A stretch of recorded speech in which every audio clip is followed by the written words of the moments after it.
American housing is in crisis. Right now, up to 12 million Americans are behind an average of $5,800 on rent and risk eviction. With eviction moratoriums soon to expire, we're facing an unprecedented wave of evictions and foreclosures that will crash straight into millions of struggling families across the country. But the truth is, this crisis didn't begin with the pandemic. In fact, housing has been in crisis for a very long time. Even before the pandemic, in places like New York or Los Angeles or San Francisco, median rents for even one-bedroom apartments could approach $2,500 a month, or more. About a third of people in Los Angeles spend a majority of their income on housing. In New York City, about 20% of all renters pay most of their income to their landlord. And in my district, Astoria, about a quarter of residents have to spend most of their paycheck on rent. And the crisis isn't just in big cities. In 95% of all US counties, workers making the minimum don't make enough to afford a one-bedroom rental on their own. The Harvard Center for Housing Studies warns of a new normal for housing in the United States, in which nearly half of all renter households spend almost a third of their income on rent. That's why even before the fallout from the coronavirus started to hit, more than 500,000 Americans nationwide were already homeless, millions more on the brink of losing their housing, and countless families struggling every month to make ends meet. At the root of all of this suffering is the fact that in this country, housing is treated as a commodity, not a right. It's a consumer product, just like clothes or cars, that private businesses can sell on the market to make a profit. And if someone isn't able to pay, either because their landlord raised their rent or because they can't work for one reason or another, they're not able to stay in their homes. If they're lucky, they can live with friends or family, or maybe in transitional housing for a bit. But for a lot of people, they have nowhere else to go, and they end up sleeping on the streets. In December 2019, the number of people sleeping in homeless shelters in New York reached 19,000 people, an all-time high. 100,000 New York City students are homeless. That's more than 10% of the entire student population. Why do so many people end up homeless? It's not because there aren't enough homes to go around. There are plenty of empty homes. No, it's because housing people is not the primary goal of developers or landlords. Their goal, simply put, is to make a profit. And it's much more profitable to build luxury apartments for the rich than decent homes for the poor. This gives us a big shortage of homes for ordinary working people. For every 100 households that are extremely low income, there are only 36 affordable and available homes. As a result, we have plenty of housing for the rich, but poor and working class people don't have nearly enough on the market. So we have people scrounging to make ends meet or sleeping on the streets right below luxury condos and uninhabited apartments. This is a terrible way to organize a housing market. It might be profitable for landlords and developers, but it's not efficient or beneficial for the rest of society. In fact, housing doesn't have to be seen as a market at all. In other countries, housing is considered a fundamental right, like education or healthcare. That means the government goes to significant lengths to guarantee everyone has a home, and the market plays a much smaller role in the construction and distribution of housing. So let's hop across the pond and about 100 years back in time to take a look at just one example of how an alternative housing model got started in beautiful red Vienna.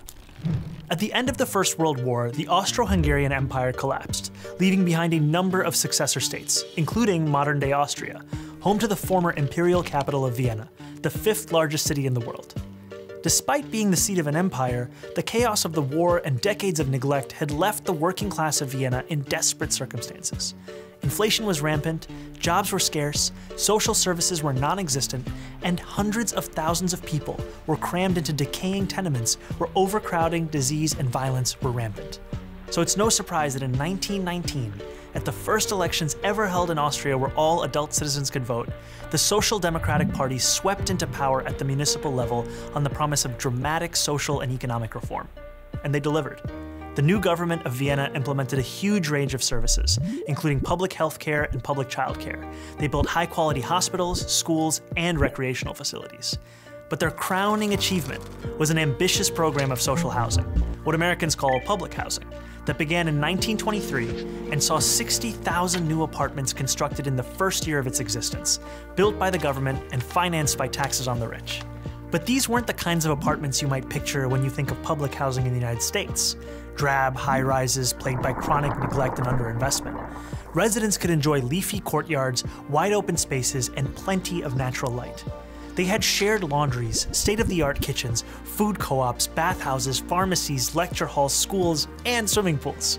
These apartments were designed to be both beautiful to look at and beautiful to live in, fostering a sense of shared community among the people who lived there.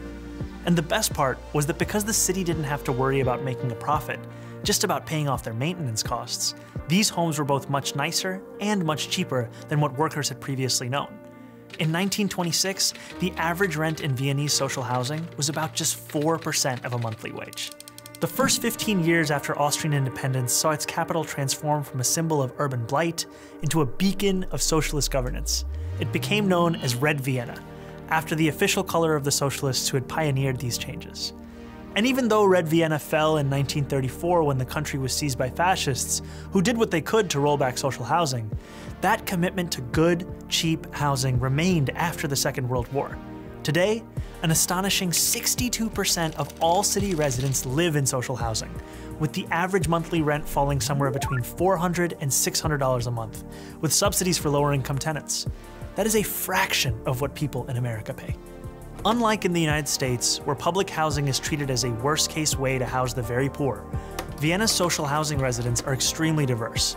Everyone except the top fifth of the population is eligible to live in social housing. This means there's broad appeal across many segments of society, which creates the foundation for its political popularity.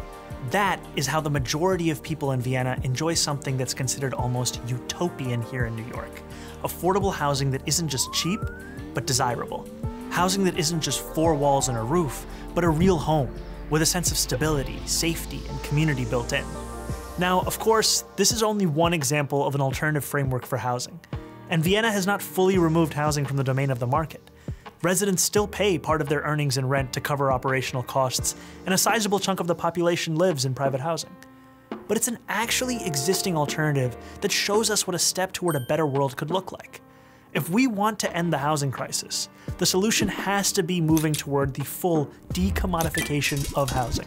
In other words, moving away from the status quo, in which most people access housing by purchasing it on the market, and toward a future where we guarantee high-quality housing to all as a human right. So how can we do it? We can start by making sure people who access housing on the private market have ironclad protections against abuse and exploitation. But to go further, toward the Vienna model, we'll have to go beyond the market. We can establish community land trusts to gradually buy up housing on the private market and convert it to community ownership. We can give tenants a right of first refusal to buy out their landlords when buildings go up for sale. And we can fully commit to a new era of social housing, ending subsidies for luxury housing development and using our wealth to build beautiful, high-quality social housing projects that offer good homes and strong communities to everyone. We won't decommodify housing overnight, but we know what we have to do, and we have history to guide us. And we know how we'll get there, through a movement of the multiracial working class organizing for the better world we know is possible. And we've already begun. I'm Zohran Mamdani, Assemblyman for New York's 36th Assembly District in Astoria, Queens, for the Gravel Institute.